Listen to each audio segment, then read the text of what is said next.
waxay ahaayeen gabar iyo aabbaheed oo marayay buundo dusheeda. Aabbihii gabadhiisa ayuu u baqay, waxa uuna ku yidhi, gabadhaydii gacantayda si fiican u qabso si aadan ugu dhicin webiga. Gabadhii ayaa ku jawaabtay, maya aabe, adiga gacantayda qabo. Aabbihii isaga oo la yaaban ayuu weydiiyey, oo ma farqi ayaa u dhaxeeya?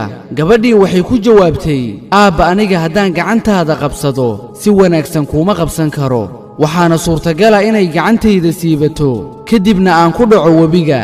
laakiin haddii aad adiga gacantayda qabatid, adiga uma oggolaanaysid inay weligaa kaa siibato. way qurux badan tahay inaad haysatid qof aad ku kalsoon tahay. way qurux badan tahay inaad haysatid qof aad ku aaminayso naftaada, weliba adigoo xasiloon oo aanan ka warwaraynin. haddii aad haysatid qof sidaasi oo kale ah, xifdiso, rabbina u mahad